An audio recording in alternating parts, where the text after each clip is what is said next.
Nakakadismaya itong ginagawa ni Senator Amy Marcos na ito na sinisira niya hindi si BBM kundi sinisira niya yung buong pangalan ng mga Marcoses. Ang mga hinayupak na mga atakdog ni BBM, hirap na ho talaga kung paano dipinsahan itong Adictos Benedictos na presidente. Na ayon po yan kay Senator Amy Marcos, at siyempre alam na po natin yan dahil sinabi na rin po yan ni former President Rodrigo Roa Duterte. Nayanig ang mundo ng mga aso ni BBM, lalo na po itong si Gadon at si Panfilo Lacson sa mga isiniwala at mga revelasyon ni Senator Amy Marcos kagabi sa rally ng Iglesia ni Cristo. At yanig ang mga tumbong ng mga hinayupak. Kaya hito, to the rescue si Gadon at tinawag pang ubog at tanga di umano si Senator Amy Marcos. Alam mo Gadon kung sinong ubob at tanga? Ikaw yun Gadon. Huwag ubob. Alam niyo po kasi si Gadon ang laking sahod yan eh. Siya yata yung pinakamalaking may sahod na gabinete ni Bongbong Marcos at last Boy Bangag. At Senator Lacson, nako, halatado po ang pagiging ngagba defender, anak ng kagwang dating PNP chief kang naturingan. Sumuporta ka dun sa mga bangag, no? Adictos Benedictus, anak ng kagwang talaga. Halatang halata po yung mga linya ni Panfilo Lacson. Pagkatapos po bumanat si Senator Amy Marcos dito po kay BBM. O heto Lacson, sagutin mo to. Ano po ang masasabi mo dito Lacson sa mga banat ni Saldico, dahil biniran niya rin si Saldico na nagde-deliver na hinahatid yung mga malitang bag sa bahay ni Martin Romualdez. Huli po dito si Tambaloslos. Tingnan mo, napicturan pa. Meron pang family picture sa mga malitang puno ng pira, anak ng kagwang kayo Martin Romualdez, Bongbong Marcos. Sana meron din kay Bongbong no, na picture eh. Pa-like po muna, pa-share, pa-subscribe, at pakipindot po ang inyong notification bell upang lagi po tayong updated sa ating mga video. At suportahan po natin ang Berada Aguila, Lunes hanggang Biyernes, alas 2 hanggang alas 3 ng hapon sa Berada Aguila YouTube channel. Bukas po, nagkakaroon na po tayo ng Berada Aguila. Tuloy-tuloy pa rin po ang kilos protesta ngayong gabi. Laban po sa makurakot, laban po sa gobyernong Marcos, sumisigaw ng pananagutan, at sa EDSA ay ang sigaw po ay BBM resign na. Pagkatapos po ay siniwalat at revelasyon ni Senator Amy kagabi, yung tungkol po kay BBM na gumagamit di umano ng polboron, anak ng kagwang. O ito, nanggigigil si Larry Gadon kay Senator Amy at pinagmumura pa ng naturang atakdog ni BBM. Wala na doon. Hirap na yan doon. Di mo na kaya yan na dipinsahan doon. Talagang wala. Kawatan talaga sila doon. Kasama ka dito, Larry Gadon. Pakinggan po natin.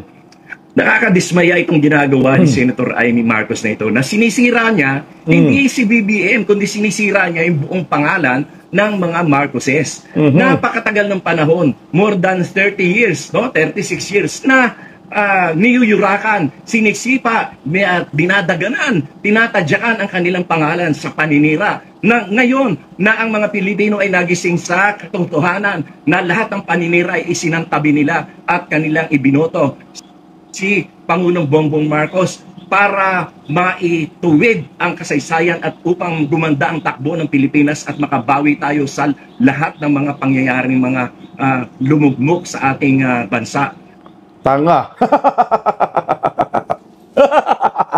Natawa ako sa iyo Gadon.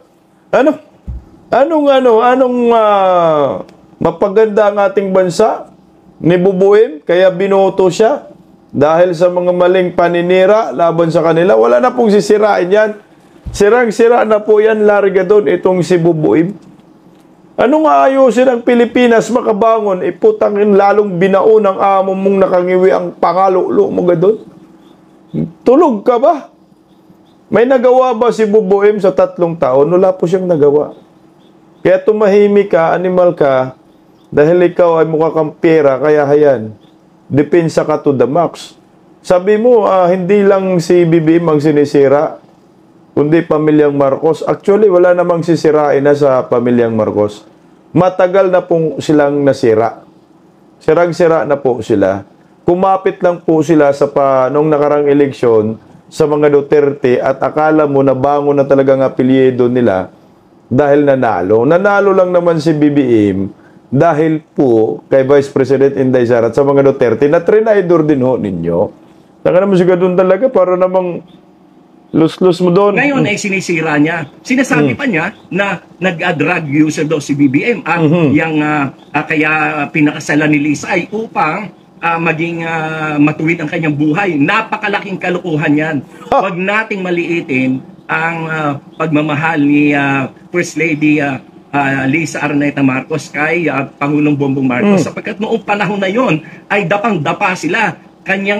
Talagang kanyang minahal ang ating Pangulo noong panahon na hirap sila. Noong panahon na niyuyurakan at tinatadyakan ang kanilang pangalan. Gano'n naman Kala mo naman magkasama kayo ni BBM nung nasipa siya. At magkasama kayo ni Lisa, yung nasipa yung pamilya nila, na-exile sila. Kasama ba kayo? Para maniwala kayo at sasabihin mo na isang kalukuhan yung mga sinasabi ni Amy Marcos. Again ay putya, kahit galit ako dyan kay Mangga dahil sa nangyayari sa atin, mas mapaniwalaan mo naman itong si Amy Marcos kumpara kay Dagado na yung mukha ang pangit. Doon, ba't ganyan na yung mukha mo? Talagang maga ka na rin Para si Mr. Bean na Mr. Bean yung mukha. Actually, ang makapagpasabi po yan na sa kalagayan po ng pamilyang Marcos, wala na pong iba, kundi yung si Senator Amy. Wala Senator Amy, magkasama man sila yan, ni Bongbong Marcos. Bakit ba, Gadon, sumama ka ba sa pamilyang Marcos yung na-exile sila? Hindi Yun na nga ang kwento ni Senator Amy. Imbis na mapabuti yung kalagayan ni Bongbong Marcos at ipinakasal kay Lisa, yung pala ay dilubyo at nagiging monster itong si Bubuim. Kasama na rin si Lisa. Na-influensyahan lalo At noong panahon na yon ay wala sa posisyon si Pangulong Bongbong Marcos. Noong pinakasalan siya, nilalait pa niya, panlalait pa yung ginagawa ni Senator Amy Marcos. Nasaan naman ang kanyang utak? Sana napunta ang utak mo, Amy? Kaibigan kita pero hindi ganyan dapat ang ginagawa mo. Sinisira mo yung pangalan ng buong pamilya nyo. Bakit? Kasi meron ka nahuhulinigan na yung iyong badman dyan sa DPWH ay malapit na raw kumanta sa aking pagkakaalam. Gumawa ng chismis. May bagman daw si Senator Amy. Alam mo, Gadon, walang naniniwala sa mga Marcos, sa Marcos admin ngayon. Kasi nga, kayo kasi, ang hilig nyo gumawa ng kwento, gumawa ng script, diversionary tactics. Kahit sabihin na lang natin, totoo yung mga sinasabi mo. Pero ang mga ginagawa nyo kasi panluloko pambubudol, mana ka sa amo mo. Anak ka ng kagwang, may pagman daw si Senator Amy. Tangina talagang gusto nilang i-divert ang issue. Wala Ganito po talaga ang mangyayari sa mga demonyo. Hatulan at hatulan ho talaga yan ng taong bayan. Takot na takot siya masipa si BBM. Kasi nagsahod niya, animal tong Gado na to. Sa mga media circle ay malapit na kumanta yung bagman dyan sa Ilocos, yung mga DPWH projects na yan. Sa aming narinig din na si Diskaya pala ay contributor sa campaign mo, na donors mo rin sa campaign mo. Yang hindi ka napagbibigyan doon sa mga pwesto na gusto mong ipa-appoint. Kaya ikaw ay galit na galit sa iyong kapatid. Pero kung galit ka sa kapatid mo, dapat yan ay ipaglihim nyo lang sa inyong pamilya. Huwag mo idamay ang mga Pilipino, huwag mo idamay ang Pilipinas, kaya maninira ka. Galit na. Huwag mo daw idamay ang Pilipino. Putangin na mo ganun. Alam mo, ganun damay na nga ang Pilipinas ngayon. Dahil nga, Yung presidente po ng Republika ng Pilipinas, si Bongbong Marcos. At yung bumabanat ay yung si Senator Amy. Kung ano po ang problema ng first family, problema po yan ng bansa natin. Dahil sila yung unang pamilya, first family, na dapat sila ay magiging ehemplo. Damay tayo, matagal na tayong dinamay gadun. Dinamay tayo sa pangurakot, kasama ka sa pandadamay sa mga inosenteng tao. Huwag mo kaming idamay sa kabangagan ninyo. Putang ina, magsilayasan po kayo dyan sa Malacanang. At huwag mong idamay mga inosenteng tao. Mantakin mo gadun eh. Utang ng utang kayo. Oh, ang lalaki ng pundo ninyo. Kawawa yung mga Pilipino. Kami magbabayad sa mga utang ninyo. At yung mga maliliit pang bata, may utang na rin, yung ipapanganak pa. Kaya kawawa eh. Kaya ako sa akin, tama yung ginawa ni Senator Amy sa pag-unmask at pagsabi ng katotohanan. Eh kung ito man lang ang magiging dahilan na si Bongbong Marcos ay mag-resign, tama lang. Alam niyo mo doon, ang laki ng problema mo, no? Eh magpa-hair follicle drug test na lang kasi kayo, sabay-sabay, yung mga circle friends ni Bongbong Marcos para malaman natin kung sino yung sabog or sobrang sabog. Doon, di ba? Tayo ng pangit ng mukha. Magdi-destabilize ka ng gobyerno. Sino pinapahirapan mo? Ang mga Pilipino. Yan ba ang dapat mong gawin? Dapat mo ba sirain ang ating bansa? Mag-isip-isip ka, Amy. Mag-isip-isip ka, gadun. Wala na, no? Mukhang ano na siya, hysterical na si gadun dito. Hindi niya talaga matanggap. Alam niyo po gadun, yung taong bayan, matagal nang pinapahirapan ni Bongbong Marcos. Yung mga nabaha, ang tanga mo. Flood control projects, puro ghost. Ilang namatay dahil sa mga ghost projects. Flood control nawala. Mga binaha, animal, nilindol. Walang natulong itong si Bubuim. Bagsak ang ekonomiya. Laganap na droga, laganap na mga krimen. Diba doon? Pinapahirapan ni Bongbong Marcos sa almost sa 3 taon niya sa panunungkulan ng mga Pilipino, wala siyang ambag.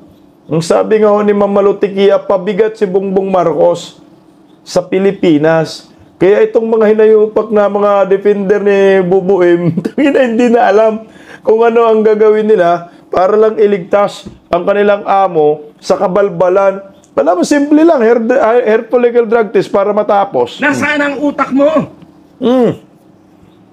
At sinisiraan mo pa si BBM para ikaw ay makapagtakbo sa ticket ni Sara.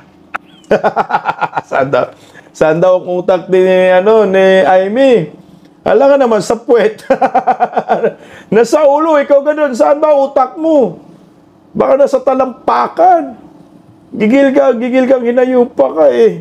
Kala mo naman, may ambag ka sa lipunan, pabigat kayo eh. Kasama ka ng amo mo, pabigat kayo. Sinasahuran ka buwan-buwan, ang laki-laki ng sahod mo, animal. Pero wala ang kwenta yung komisyon mo. Walang kwenta yung departamento mo. Umay gulay. Nga, tuloy oh. As Vice President, yan pala ang plano mo, ha? Na magtumakbo kang Vice President kay Sara, nasaan ang lohika mo, nasaan ang iyong isip na punta? Ha? Kinakampihan mo ang mga mamamatay tao, ang mga magnanakaw. Putang ina. Ganun. Ay, mga Duterte pa talaga yung sinasabihan mo magnanakaw at saka mamamatay tao. Ang tanga nito, no? Talagang ubog. Hindi ba ho, ang Marcos admin, ang tatay nila, yung si Senyor Ana Marcos, Marcialo, daming pinatay, di ba? Tang inumin to. Pag nanakaw. Kayo nga magnanakaw ngayon, di nyo may paliwanag, nasa na yung pera ng bayan, saan napunta? Record-breaking sa history, putang na, hiyang-hiya naman kami sa'yo gadon. Alam mo gadon, wala ka na sa sarili mo. Hirap na hirap ba magiging Marcos defender? Gusto mong bilogin yung taong bayan? Wala eh. Ang tunay na magnanakaw, mga Marcoses. Ang tunay na mamamatay tao, mga Marcoses. Yan ang legit. Kahit sino, alam na anong pagkatao ng mga Marcoses. Ngayon, nadagdagan ang mga adik. Mga Marcos, diba, pag sinasabi mong Marcos, so, ako bata pa ako, pag sinasabing Marcos, magnanakaw, mamamatay tao. Yun lang ang pagkakilala natin sa mga Marcos, sa mga Marcoses. So ngayon, nadagdagan under Marcos Jr., mga addictus benedictus. Nakanangangkagwag ka. Alam mo gano'n, nakilala naman ng tambayan ng mga Marcoses. Ang mga korap, hindi lang korap na sobrang corruption ang ginawa niyan din lang sa flood control project, kung hindi pa dahil kay Putangin na flood control project napunta sa mga Duterte. Taga ng animal. At sige, mga patuloy, kung hindi pa dahil kay BBM, ano? BBM, hindi mabubunyag yan. Tapos ngayon, ikaw pa ang kumakampi sa mga magnanakaw. Ano ka ba? Nasiraan na ng bait ito ginayupak na ito. Flood control projects daw. Mga Duterte daw ang nangurap. Hala, Duterte admin ngayon? Mga kurap. Tangin na itong siga doon. Wala na, maluwag na ang tornelyo nito. Marcos admin na sir ngayon, sir. 1.2 trillion flood control. Utang ina. Sinabi, tango na si BBM daw yung nag-bulgar lahat ng nangyayaring kababalagan sa flood control. Kalikasan po. Dahil nagsinungaling si BBM na yung 5,500 flood control ay natapos na. Kaninong proyekto yun? 5,500. Kay Duterte? Utang ina, wala na sa ulog tong mga Marcos Depender. Ang utak ng mga ito kasing laki na lang ng munggo. Sus ko, Ginoo. Alam mo ga doon, no? Ikaw, abogado ka. Ay, hindi na pala abogado to. Nagiging abogago na. Bakit mo isisi yung flood control sa Duterte admin? Walang ghost project sa Duterte admin. Ang 500 plus na flood control under Marcos admin, 1,000 nga eh. Nanloko lang si BBM ng budol. Sabi niya 5,000 daw, pero 1,000 na daw eh. 1.2 trillion yung perang nawala. Tapos sasabihin mo, Duterte, hanayupa ka. Pinakabubong Marcos Depender. Tingnan tuloy natin yung bubog. Pambihira ang utak mo, Aimee. Hindi ko malaman kung saan mo nakuha yung utak mo. Gigil na gigil. Pambihira daw ang utak mo, Aimee. Tangina, hindi daw saan daw malalaman, no? Hindi daw niya alam kung saan nanggaling yung utak ni Aimee. Pasuki nga si Aimee Marcos, kahit kapatid niya, nagsakripisyo siya, kahit nangunyak-ngiyak siya. Pero ikaw ga doon, saan din nanggagaling yung utak mo? Tanong din namin, ba't ka na-disbar kung maayos yung pag-iisip mo? Kung ano bang naitulong mo sa bayan? Di ba pabigat kayo? Wala naman kayong naitulong eh. Binagsak mo ang Pilipinas kasama yung amo mong nakangiwi ang panga. Ganoon naman, oh, tangina, asong-aso datingan. Alam mo yung asong baliw? No? Siya yun. Gigil na ba? Naglalaway na. Ang galit na. Hysterical na. Yun, asong ulol. Wala na doon. Hindi na kaya. Hindi nyo na kayang protektahan ang amo nyo. Maniwala man kayo sa akin, kahit atakihin ka sa puso. Wala na. Ang tatak Marcos, ayan. Addictus benedictus, bangag. Yun ang tatak Marcos. Ligasiya niya yan. Si Sara, walang kapanapanalo yan.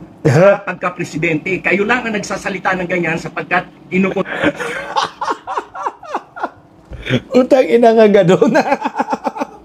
Si Sara daw, walang kapanapanalo yan sa pagka-presidente. Sinong maniwala sa'yo? Sino? Walang maniwala sa'yo doon. Si Vice President Inday Sara, #1 contender, putang ina, layo ni BBM. Kaya nga nagmanikluhod kayo eh sa mga Duterte dahil siguradong talo kayo. 'Di ba si Chavit, sinabi ni Chavit yan, putang ina, walang itong aso na ito, nakakabubo talaga. Lo mo, sarap nito sindihan. Hindi na kandila, mapagdasal natin yung katangahan ni God. Pagdasal natin yung kabubuhan ni God. Bangag. Sarap ganyan ba? Tirikan ba? Uy, wag kang magsabi na si Inday Sara ay walang kapanapanalo sa pagkapangulo. Sige nga, bukas eleksyon tayo. Magka-presidente kung walang panalo si Inday Sara. Tangina, sinisira nyo nang sinisira si Inday Sara, maraming nagmamahal lalo. Huwag nyo nang ipilit yung kagustuhan ninyo. Totoo lahat ng sinabi ni Aimee. na putang ina, walang kapano-panalo kayo sa mga Duterte. Wala namang legacy ang Marcos, puro pagnanakaw naman. Kondisyon yung isip ng mga Pilipino dahil takot na takot ang mga Duterte at ang kanilang mga tauhan na sangkot sa mga corruption. Takot na takot kayo na kayo ay makukulong na. Iyan, oh. Marcos ang nagnakaw, Marcos admin ng corruption, Duterte pa kulong. Putay na. Las mo doon, nakanakarmote ka. Kaya yan ang inyong pinagsisintir. Kaya kayo ay kinakalaban at binabagsak nyo ang gobyerno ni BBM. Hindi kayo mananalo sapagkat nasa likuran ni BBM ang milyon-milyon ng mga Pilipino na... Milyon-milyon Pilipino daw nasa likuran ni BBM. Putay na, post nga niya, puro tawa eh. Milyon-milyon trolls baka sakali, no? Walang milyon supporter si BBM. Kayo na lang.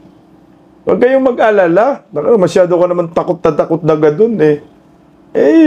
Yan na talaga po ang destiny. Kung si Bongbong Marcos po ay magre-resign at husgahan ng taong bayan, nakasulat sa palad niya. Yung sasabihin mo na pagpabagsak sa gobyerno, si Bongbong man ang nagpabagsak sa gobyerno, kayo. Tingnan mo, bagsak ekonomiya, may ng piso kontra dolyar, pinaka-weakest peso in the history of the Republic of the Philippines, sa kasaysayan. Under Marcos admin, mga direct foreign investors, hindi na nag-i-invest, lalo na ngayon.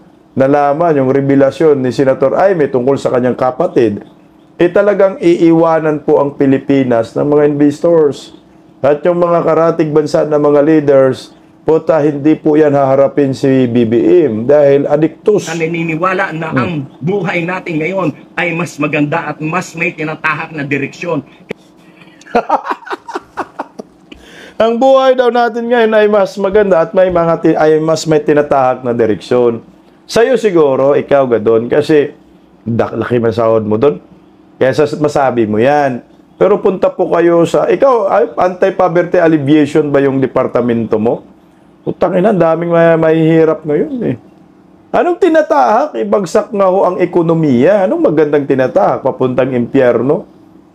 Maraming krimen. Corruption, kaliwat kanan, baha. Putang ina, ghost projects, magandang tinatahak. Animal. Ang daming namatay. Dahil sa pangungurakot. Kumanta na nga si Saldico, ayaw mo pa rin yan? Ang tindi ng kapal ng mukha itong hinayupak na to, no? Kesa naman nung nakaraang panahon na wala talaga, na wala, sabog-sabog lahat. Kaya, I mean... Sabog-sabog lahat eh. Kayo yung sabog. wala kang mga datos, puro walang maritis ka doon. Alam mo, sa kasaysayan po, na talaga po yung pinakamataas na direct foreign investment, no? Under Duterte admin, pandemya pa yun. Pinakamataas sa Southeast Asia, mantakin mo yan, pandemya. Pag naga doon, putang ina, ang Pilipinas ngayon, ang pinakabagsak na ekonomiya sa kasaysayan, pinaka-weak na piso kontra dolyar. Kahit anong banat mo ga doon, wala nang mangyayari sa'yo. Animal, wala na, husga na yan, amo mo.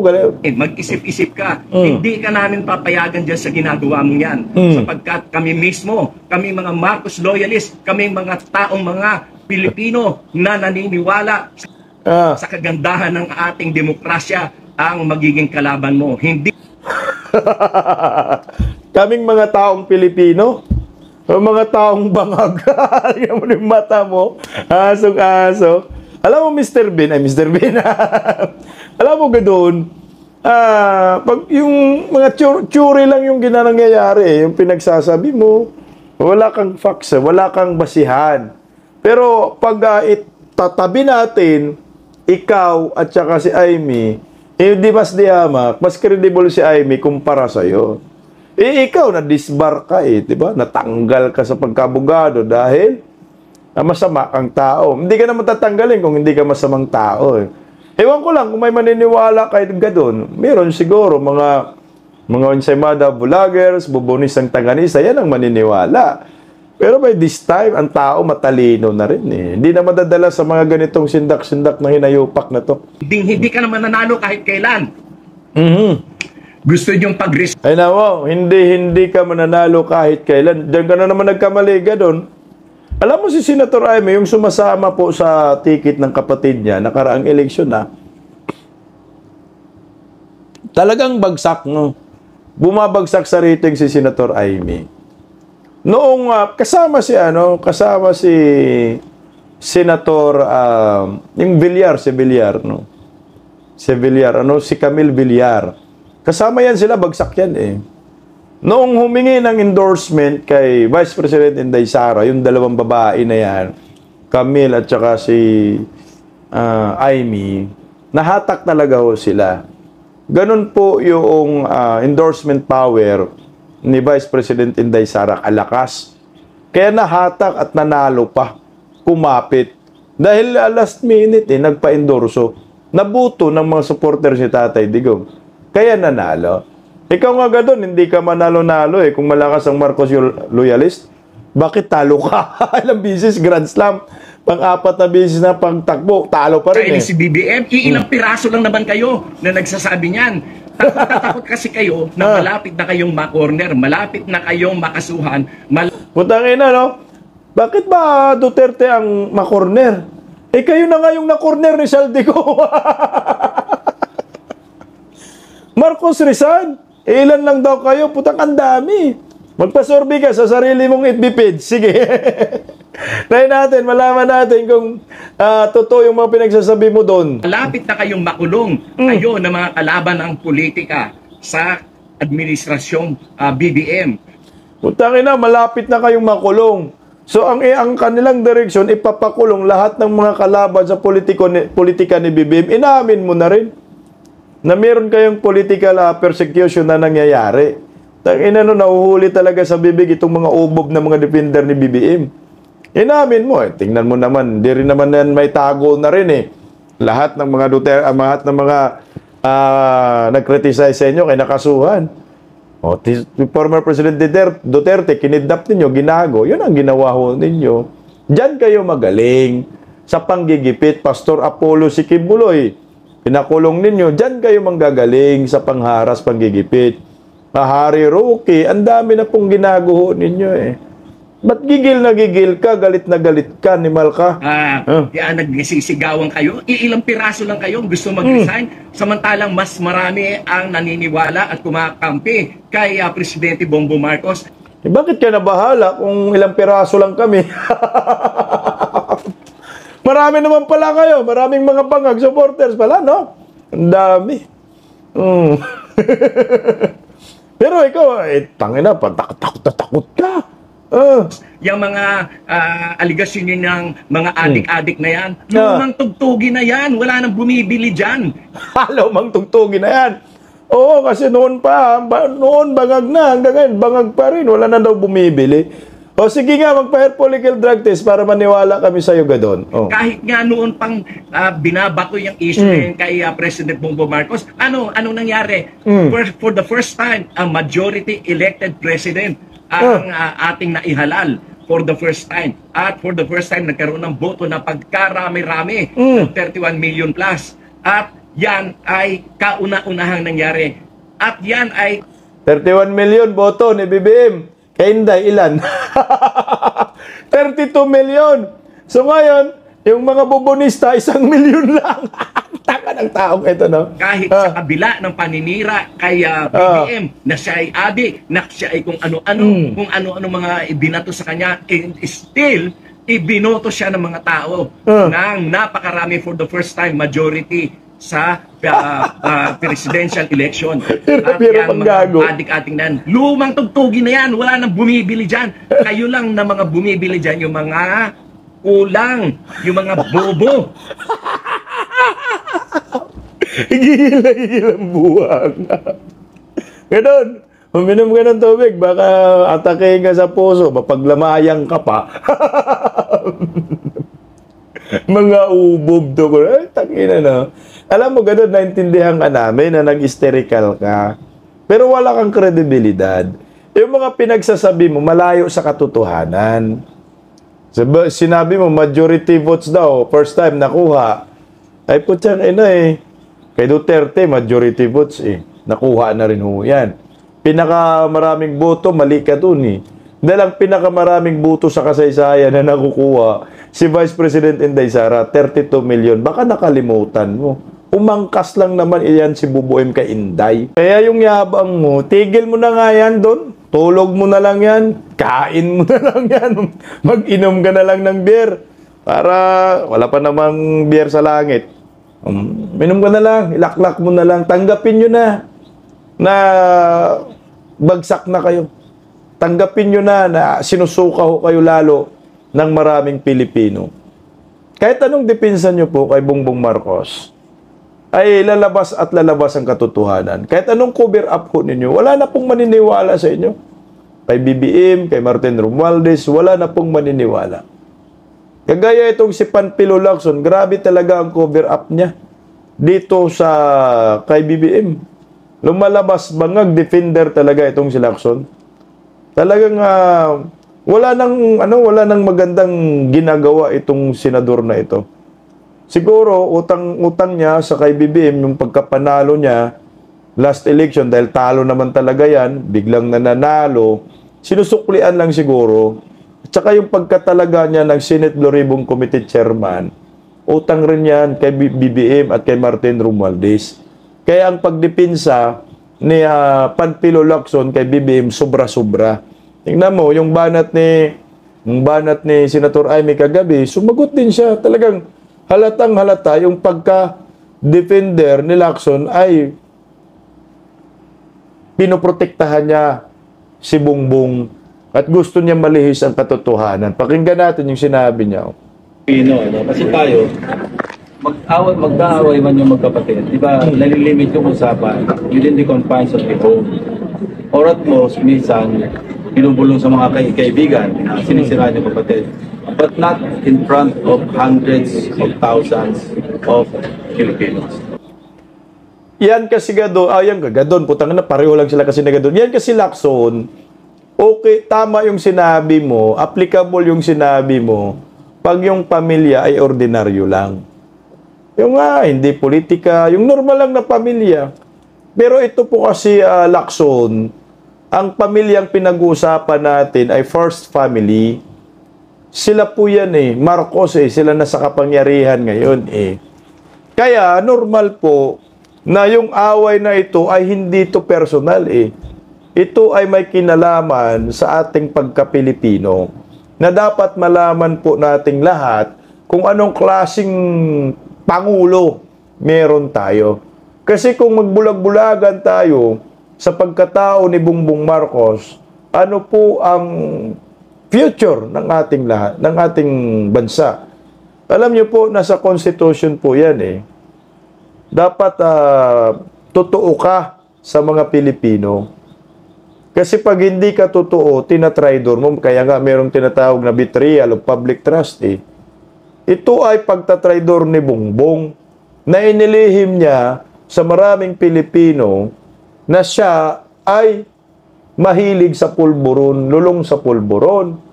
Putya, karapatan natin yan. Dapat nga, nasa publiko yung yung parang, ang tawag, medical records Ano bang status mo? Kaya pa ba yan, marehab or hindi? Ako humanga ko ay Senator Amy. Yung sinabi mo na tayong mga may away sa pamilya, magsusumbong ka lang sa kaibigan mo, hindi yung isinisigaw mo. Ito nga transparency, accountability. Wala tayong magawa. Yun yung speech ni Senator Amy. Senador siya Presidente yung kapatid niya. Public figure sila. Mga public servant sila. May katungkulan sa ating bayan. Presidente yung kapatid niya, senador siya. Puta, may pakialam tayo sa problema ng pamilya nila. Dahil tayo ay mga taxpayer, binoto ng taong bayan, nanungkulan sila, public servant sila. May pakialam tayo. Kung hindi ayaw nila pakialaman, yung kanilang pamilya, puta, magsiresign sila. Yan ang maliwanag, Lacson. Especially in a religious gathering. So, para sa akin, napaka-Pilipino Hindi Hindi natin ugali yung Pilipino na ganyan. Cannot understand. How should have Hindi natin ugali ang Pilipinong ganyan. Alam nyo po, ang ugali ng Pilipino, pag may problema, talagang nagkikwento. Yan, no? Hindi nga ho pamilya ang pinag-uusapan. Diyan ang pinag-uusapan ang pagkatao ng Pangulo na dapat alam mo anong klase siya. Bangag ba o sobrang bangag? Alam nga naman papayag ka na patakbuhin pa rin ang ating bansa. Yung isang Pangulo may problema na ho sa utak. May problema na sa pag-iisip dahil nga nalulung sa pulburon. Kailangan natin i-correct. Kaya nga sabi ko sa iyo, Lacson, kanina yung content ko, animal, na pula pa. Try natin sumakay sa pilotong sabog sa pulburon. O try natin sumakay sa bus driver na sabog sa pulburon. Kaya mong sumakay? Paano pa kaya tayo ito? Yung nagmamaniho sa atin, 120 million, may problema sa pamilya na itong si Senator Amy lang ang tanging makapagsabi ng katotohanan na si Bongbong ay ganitong klaseng pagkatao na hindi pwedeng mag-lead sa ating bansa. Kaya nga nakikiusap siya, tama na yan. Umuwi na tayo, pumahinga ka na, anak ng kagwang. been it resolved, the problem? I do not know. But should it be within the confines of the family? Personally, sinabi Well, lang. tayo mga Pilipino, ganun di ba? Kasi masyado tayong closely, knit, di ba? Close-knit yung ating pamilya. So, pag may away magkakapatid, nire-resolve natin within the confines of the home or within the family circle, di ba? Pwede maisama yung mga lolo't lola, mga tiyong-tiyahin, nire-resolve. Diba? Pero hindi ganyan. Wala akong makitang ibang motibo.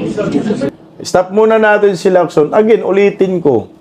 Yung mga Marcoses, hindi po yan ordinaryong Pilipino. Kasi ulitin ko rin yung sagot ko. Ribat ko sa'yo. Ang pamilyang Marcos ay interest po yan ng maraming Pilipino kung ano silang klaseng pamilya. Kasi kahit anong galaw nila, ay ang nakataya dyan ay ang ating bansa. Ginagastos nila yung pera natin Kailangan malaman natin kung anong klase silang pagkatao. Talaga bang sobrang bangag na? Kaya pa bang i-rehab yan? Kung hindi na kaya, mag-resign na po. May problema Sa pamilya nga nila, hindi kaya nilang solusyonan ng problema. What more pa yung 120 million na mga Pilipino, masusolusyonan nila ang problema? Di ba ho? Ay putya, magiging applicable yan na Lacson, sinabi mo, sa mga ordinaryong Pilipino. Yun lang. Yun na nakikita, ordinaryong pamilyang Pilipino. Alam nga naman ang ordinaryong pamilyang Pilipino, magsisigaw, magtatawag ng maraming tao. Punta kayo, bakit? Magsasalita ako, may problema kami. Wala siyang kakayanan ng ganon. It so happen na mayroong ganyang rally na dapat ay malaman din ng taong bayan anong klaseng presidente siya. Putang na, pagtataksil nga yung ginagawa ni Bongbong Other than politics, which makes it even worse. What does that make with the political standing of PBBM? Nangangalib ba siya dahil sinabi niya? I don't know. Cannot speculate. Hindi rin ako naniniwala na politics. It's about politics, kakapanalo lang sa pagka-senador may 6 years yan Hindi Ang involved dito mga Pilipino. Tangina Lacson, tingnan mo naman ang bayan natin ngayon. Tulog ka ba? Nambunan rin to ng malita-malitang pera. Hindi na ho ito pamumulitika. Wala na po itong kulay-kulay. Hindi na po yung usapin ng political color dito. Ang usapin dito pagka-Pilipino. Utsa na pag Pilipino ka, tingnan mo ang nangyayari sa bansa natin. Sumigaw ka. Ninakawan tayo harap-harapan. Maatip ba natin na ito ang mangyayari sa ating bansa? Uubusin ng kaba ng bayan. Ikaw nagko-cover up ka sa mga kawatan, sa mga mastermind. O kahit bistado na, pinipilit nila i-cover up. You're disappointed din ang sabihin ng Pilipino. Ako, alam mo, naramdaman ko nung napapanood ko yun. Naawa ko kay Pangulo, hindi ko siya kamag-anak. Hindi naman kami close. Putang ina. Nahawa sa bangag. Yan tayo. Mas nahawa ka sa mga adictus benedictus. Nahawa ka sa mga sumisinghot. Anak ka ng kagwang. Ang maawa dyan, yung mga kasamahan niyang sumisingot ang pulburon. Putang ina, kasama ka rin yata. Naawa ka kay Bongbong Marcos, pero hindi ka naawa sa mga Pilipino na umaasa sa kanya, yung pala ay ganyan ang pagkatao niya. Hindi ka naawa yun sa mga nabahan ay ninakawan ng Marcos admin. Ano klase kang senador? Wala kang kwentang senador. Hindi kayo close. Putang ina, nakinabang ka. Magkano ba? Ilang malita ba kasi na-deliver sa inyo? Si Bongbong Marcos, naawa ka sa kanya, pero hindi ka naawa sa mga ordinaryong Pilipino na nakawan araw-araw ng mga buhaya. Anak ka, nakagwang ka. Kailangan pong magising tayo dito eh. Na trapong senador. Defender ng mga kurakot. Defender ng mga bangag. Anak ng kagwang. Anong aasahan natin sa bansang ito? Puno ng kababalagan, animal, mga Pero trapo. maramdaman ko unang-una bilang isang Pilipino, naawa ako sa kanya. Imagine. Ako, yung unang naramdaman ko galit bilang isang Pilipino, nagalit ako sa kanya. Dahil nagsisinungaling siya sa taong bayan. Siya pala ay totoong bangag, sabi ni Tatay Digong, na ngayon pinatunayan ni Senador Amy Marcos. Hindi ka naawa sa mga nabiktima ng mga hinayupak ng mga adictus benedictus? Putang na, hindi ang kakaawaan. Mga magnanakaw yan, dapat ipakulong ang mga yan, kasama si Gadon. Kung kasabwat ka, Lacson, dapat ipakulong ka rin. Dahil kinukover up ninyo ang katotohanan. Putang na, anak kayo ng kagwang. The pain that he was undergoing, watching his own sister, lambasting him like that. Ganun din sa tingin sir ang feeling ng ating mga kababayan. Kayo, anong feeling niyo? Galit. Sir, will it cause Tanongin ko kayo, anong naramdaman niyo? Kung may kapatid kayong gano'n, na pumunta sa Luneta Grandstand, at ginanong kayo, ano mag-araramdaman niyo? Masakit yun, sir. Sir, will it cause instability na yung buong first I don't want to family? speculate. Putang na. Hoy, Lacson, ang tanga mo. Bakit mo binabalik yung tanong sa mga media? Kung kayo daw gano'n, may kapatid kang umano, binibira ka. Putangin na, kung ganyan ang kapatid, kung yung kapatid, kung si Bubuim ay ganyan na pagkatao, pinapahirapan ng taong bayan, at merong isa akong kapatid na umakyat doon at sinabi yung katotohanan, ay matuwa ako. At magagalit ako saan? Kay Bubuim. Ngayon, Lacson, total, ayan, defender ka ba ni BBM? Sige nga, i-encourage mo nga si BBM na magpa-hair follicle drug test. Ikaw Gadon, kayo mga Marcos admin, madali lang po pasinungalingan. Madali lang po i-rebat itong mga birada ni Senator Amy. Simple lang ho. Mag-conduct po kayo ng hair follicle drug test live, via satellite. At dapat ang kukuha ng pa-hair follicle, yung diagnostic center ba yan, ay mamamayang Pilipino, Supreme Court magpili, hindi kayo. On the spot hair follicle drug test, yung buong pamilya, Panpilo Lacson. Kasama nga Gadon. Magpa-hair follicle ka rin, Lacson. Kasama si Claire Castro. Para malaman namin, kung talagang sinungaling si Senator Amy, at sino bang sinungaling dito. Yan ang nakakainis. Dahil itong mga hinayupak na ito ay nagmistulang protektor pa ng mga salot sa lipunan. O ito, pakinggan natin itong banat din ni Ma'am Rowena Guanzon. Kunti lang. Sa pang pagkakamali na naman ito ni BBM, nag-issue pa ng statement na sinasabing Di daw totoo. sisinungaling ang manang Amy niya. Alam mo, hindi na ito si Bongbong eh. Sino na, ma'am? Dati naman ito, talagang love niya yung manang niya. Alam niyo, I know Amy personally. Isang taon kami niyang seatmate sa UP College of Law. Lagi naman yan cheerful, di ba? Hanggang ngayon, smile-smile lang nga, patawa-tawa, kahit na tumitira ng, di ba? Insulto kay Tamba. Smiling. Alam nyo kagabi, dun sa Iglesia ni Cristo Rally, umiyak siya habang binabasa. Mhm. At hindi lamang ano yung speech niya, talagang binasa niya, sinulat niya, dinamdam niya yun. Umiiyak siya. Ang sabi niya, umuwi na tayo. Mhm. Umuwi na tayo. Pagaling ka na. Correct. Kasi di ba nung nag-exile sila sa Hawaii, si Amy naman ang nag-take care sa kanya eh. Correct. Di ba? Malay ba nun sa buhay? Ever since naman, ito si Bongbong happy-go-lucky lang. Kaya di ba, sulat pa nga si Ferdinand Marcos na worried siya doon dahil he's lazy and has no purpose.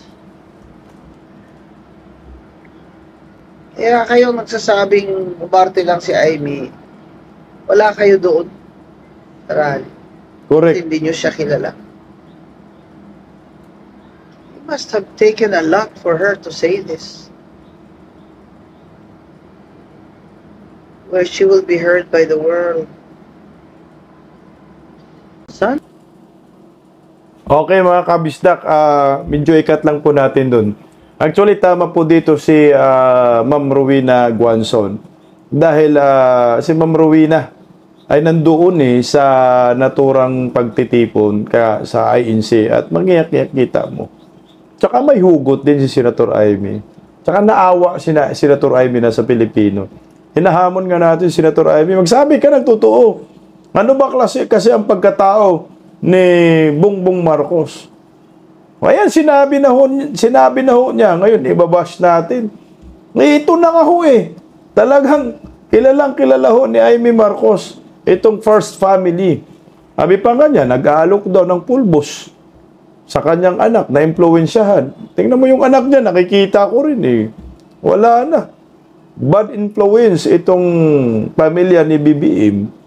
Sabi ni Senator Amy, umuwi ka na. Tama, umuwi ka na. Tahan na. Okay na. Tama na po.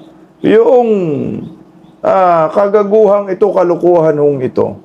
Ito, pakinggan po natin yung isa pang analyst patungkol sa sinabi ni Senator Amy. Actually, if you're going to read between the lines of what you're saying, the mere fact that she's asking niya, attorney, parang sinasabi niya, umuwi na tayo. Correct. Para bang isang kapatid na nagmamahal na sinasabi niya, halika na, let's go home, let's fix you, kasi may problema ka the moment, hindi natin kakayanin to nang hindi mo kasama, something like that. So, parang, I think the insinuation is there, no, na mag-resign ka na, iwanan mo na yan because you cannot rule the country because Correct. you yourself, you're physically impaired. And yun nga, maaring mas malubog pa tayo sa hinaharap. At maaring ito yung ayaw mangyari ni Baka makalagkad pa. Marcos. To me, what Malacanang is saying that this is a part of her political agenda, I really don't think so. Because number one, she's a sitting senator. Correct. And at the same time, I don't know if she has any plans of running for a higher position. If she does, I don't think she will make it because the Marcos name is already very much tainted at this point. So she stands no chance for a higher position, I believe. So Correct. itong binabanggit niya, I think is number one, para talaga kay President BBM Sa as a pamilya sister. nila. And number two, for the country. As somebody, as a concerned official na alam niya na hindi nakakayanin ng ating Pangulo na magpatuloy pa sa kanyang panunungkulan. Correct. Wag nang magiging denial pa. Hindi ho talaga kaya ni Bongbong Marcos patakbuhin ang ating bansa. Kaya nga nagkalitsi-litsi tayo, dilubyo dito, dilubyo doon. Bagsak ekonomiya, di ba? Corruption, kaliwat kanan. Agree ako dito sa political analyst na ito. Hindi ito politically motivated yung pagbanat ni Senator Amy kay Bongbong. Para talaga ito sa bayan. At hindi lang para sa bayan, para sa kanilang pamilya. Kasi nga kung magmatigas pa rin si Bongbong, posible nga mangyayari. Di ba, meron ding part ng talumpati si Senator Amy na ngayong araw daw ay parang araw ng November 17 na I think papalibing kay Tatay Digong kung ngayon ba November 17 panligaw kay Sara. November 18 ngayon, ito yung pagpapalibing kay Marcos Sr., pinapalibing ng mga Duterte. At 68 years old, di umano daw, ay yung tatay niya ay nasipa ba? Di ba? Sinipa, na-exile sila at 68 years old.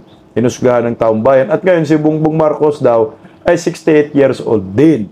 So, posibleng maulit ngayong history. Kaya nga, siguro nakikita ni Senator Amy, imbis na may mangyayaring hindi maganda at maulit muli ang history, mas maganda siguro ay mag-resign na lang para hindi maulit yung nangyayari sa kanilang pamilya na sinipa at tinaboy po sila ng taong bayan. Yun ang isa sa mga nakikita po natin. Okay. Medyo meron palang sagutan itong si Senator Amy at saka si Sandro Marcos. Ito yung sinasabi ni Sandro kay Senator Amy. Panahon ngayon para magtulungan, hindi para magpalaganap ng gulo at destabilisasyon. Hindi ito asal ng isang tunay na kapatid. Kasi nga, siyempre, may iniisip nila, ay kutsang ina, ano bang nangyayari kay Amy? Kapatid niya si BBM, binabanatan. Yan ang sabi ni Sandro. Alam niyo po kasi Sandro, mas nakikita ko po yung concern niya sa tatay mo. Concern ni Senator Amy sa tatay mo. Ikaw wala kang concern. Si Senator Amy may concern sa Pilipino at may concern sa pamilya ho ninyo. Yan ang nakikita ko dyan, na dapat magiging gising ka. Dahil pag hindi po makinig si Bongbong Marcos sa pakiusap ni Senador Amy na umuwi na, tama na, gusto na, pahinga ka na, uwi na tayo, igamutin na lang natin yung sarili mo, parihab na kayo. Kasama ka, Sandro, parihab ka na rin. Kasama yung nanay mo, magparihab ka na rin. Yun yung concern dyan eh, yun yung pagmamahal. Kasi kung walang pagmamahal si Senator Amy, putang wala akong pakialam sa inyo. Malulong kayo sa Polvoron o Subit, malulong kayo. Pero ito may concern pa rin siya sa kapatid niya. Sa papa mo, Sandro, na na-exile, wala ka. At tanging ang katuwang lang nag-alaga kay Bongbong Marcos ay si Senator Amy. Yan ang hindi mo maintindihan. Gusto nyo, maulit muli ang history. Puta, mga budlat mga mata ninyo. Puta, nakakadiri kayo. Sagot naman dyan ni Senator Amy Marcos. O, narito. Sabi ni Senator Amy, gustong paingayin ni Sandro ang usap-usapang hindi ako tunay na kapatid. Isa lamang ang solusyon. Magpa-DNA test ako, magpa-hair follicle test sila. Oo nga, kasi si Sandro yata ang nagpapakalat na actually, matagal na po kasi ding usap-usapan yan. At ngayon, isiniwalat rin ni Sandro na di umano ay si Senator Amy ay hindi tunay na anak ni Marcos Sr. Anak daw ito sa ibang lalaki ni Imelda. Pero, bakit ganyan ang ipapalabas mo, Sandro Marcos? Pag binabanatan mo yung si Senator Amy at sinabi mo na hindi ka tunay na anak, ang binabanatan mo yung lula mo. Si Imelda. Sabihin na lang natin, hindi tunay na anak. Si Amy Marcos ng tatay niya, na si Marcos, anong problema doon? Ay putang inang tinitira mo yung nanay nyo na marami ng sakit. Agree ako dito. Mas maganda DNA test para malaman kung talagang kaninong anak itong si Amy Marcos. At pa-hair follicle test tayo. Pa-hair follicle test ka, Sandro Marcos, para malaman kung anong klase kang kongresista, anak ni Bubuim. Bangag ba or sobrang bangag? Ang sabi naman po dyan ni Ma'am Rowena Guanzon, Sandro, magpa-hair follicle test ka bukas para maniwala kami sa iyo. Exactly, same rin po. Sa mga supporters ni Bongbong Marcos, pa-hair follicle test po yung first family para maniwala ho ang taong bayan. Kung talagang bangag or sobrang bangag ho kayo, simple lang ikaw gadon, panpilulakson. Sige nga, pa-hair follicle test natin si BBM para malaman natin kung anong klaseng pagkatao ho sila. Pakinggan po muna natin itong nangyayari dyan sa IDSA. Nang napanawagan po nila na dapat na umano. Itong si Browner ay pumanig na sa taong bayan. Hello mga kababayan!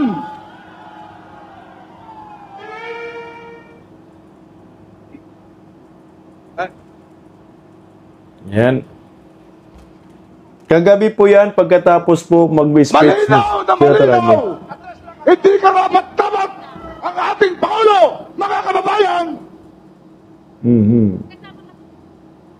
Tayo ay nalinlang, tayo ay idagtaksilan ng taong ating binoto, tinalal. Kaya ngayon, mga kababayan, klarong-klaro, itatawagan ko si General Romeo Prade, General Staff ng Armed Forces of the Philippines, mag-withdraw ka ng support sa inyong Commander-in-Chief, hindi sa karapat-dapat sa taong bayan. Hindi lang siya dapat mag-resign. The people, tayo mga taong bayan, tayo, you are fired, Mr. President, Mr. Marcos, you are fired. You cannot resign. Muli, sa ating mga kapulisan, sa ating mga kasundaluhan, ang ating Chief of Staff, ang inyong Commander-in-Chief, ay hindi lamang magnanakaw. Ito ay isang bangag. Kaya dapat siya ay ating tanggalin, palisin, at ikulong. Mga kababayan. Congressman Mike. Mga kasama, dito lang po, atras po tayo. Hindi pa ho tapos ang pangyayari ngayon. Una sa lahat, pasalamatan natin si Senator Amy Marcos sa kanyang mga silambit na pananalita. Nananawagan po kami sa lahat ng ating mga kababayan na malapit dito, na pumunta, makiisa, makibahagi sa ating pakipaglaban. At yung binanggit ni General Bokis, ang ating pong mga opisyales sa Armed Forces of the Philippines, ang ating pong mga opisyales sa kapulisan, ang ating pong simbahang katoliko, ang ating mga kababayan, wala na po tayong kulay, dilaw, pink, pula, berde, magkakaisa po tayo, laban to ng sambayanang Pilipino. Ayan, dapat po talaga magkaisa. Ewan ko lang po kung ano po ang desisyon ng Armed Forces of the Philippines. Kasi nga kung ako po ang tanungin, dapat to, tama yung sinasabi ni General Pukis, retired General Pukis. Protektahan nyo naman ang taong bayan, unhealthy na po ang presidente. Hindi na po tama, hindi na po niya kaya na gampanan ang pagka-presidente ng bansang ito. Kawawa na po ang Pilipino, marami na pong dilubyo nangyayari. Kawawa na po tayong lahat dito. Kawawa po ang bayang ito dahil ang namumuno wala na po sa katinuan. Iba po yung impluwensya ni BBM sa bayan. Nakakahiya po sa mga estudyante. Putsangin ang presidente may isyong ganyan. Sa ibang bansa po yan, automatic nagre-resign. Ibang mga yung ginugurgor nila yung sarili nila sa kahihiyan. Pero ito, under Marcos admin, walang delikadisa. Harap-harapan na po sila binibira ng kanilang kapatid na nakilala sa kanila at credible. Credible yung source. At pwede mong pagtanungan kung anong klaseng kapatid po itong si Bongbong Marcos. Wala na pong iba. Ang kapatid lang din po ang makapagsabi kung anong klaseng kapatid meron ka. Yan ang totoo. Kaya kung paniwalaan po natin ang sinasabi ni Senador Amy Marcos, ay marapat naman ho ng mga militar. Pumanig naman po kayo sa Pilipino. Pumanig naman po kayo sa taong bayan. Hirap na po tayo. Marami na pong nahihirapan. Marami na pong biktima. Hindi po maganda sa isang bansa na ang Pangulo ay may isyo patungkol po dito sa pulburon. Ng Pangulo ay may isyo sa korupsyon. Binabanatan ngayon at isiniwalat ni Saldico lahat ng mga insertion ay utak at kagagawa ni Bongbong Marcos. Kickbacks, tumatanggap 25%. Siya lahat ang may utak ng ito. Ang kaguluhang ito, pangungurakot, gadun, lakson, makinig kayo. Yan ay kagagawan ni Bongbong Marcos, Martin Romualdez. At hindi po makakatakas dito si Martin Romualdez dahil kitang-kita po ang kanyang mukha dyan. Sa malita, picture po yan ng kanilang pamilya. Narito po, family picture. Dinideliver po ang malita-malitang pera, sabi ni Saldico, sa bahay ni Martin Romualdez. Paggising sa umaga, tanghali at gabi, nakikita ko ang post niya, ang hapdi.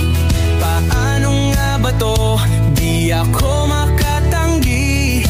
Watch ko na lang at isipin ng mabuti. Bisdak Pilipinas, Bisdak, tinig ng katotohanan. Sa bawat vlog may laban sa kasinungalingan. Mulat ang mata, gising ang masa. Bisdak Pilipinas, para sa bayan, gumigising sa diwa.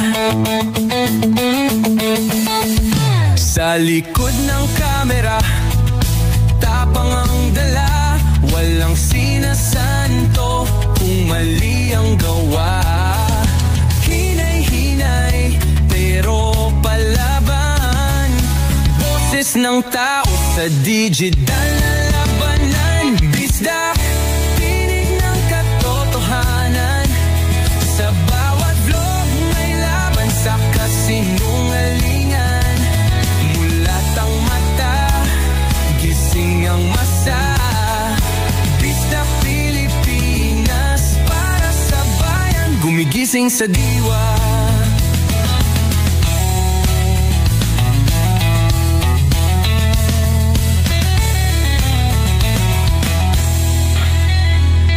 Hindi artista, hindi politiko, pero ang katotohanan, sigaw niya ay buo. Sa YouTube o Facebook man siya makita, may aral ka pa rin, may uwi sa bawat salita. Bisdak, gising sa katotohanan. Di lang kwento, kundi panawagan. Sa bawat Pilipinong naghahanap ng liwanag. Bisdak Pilipinas, kasama sa pagbangon ng bayan. Bisdak Pilipinas, boses ng masa, gising ang diwa. Sa vlog mo, may pag-asa.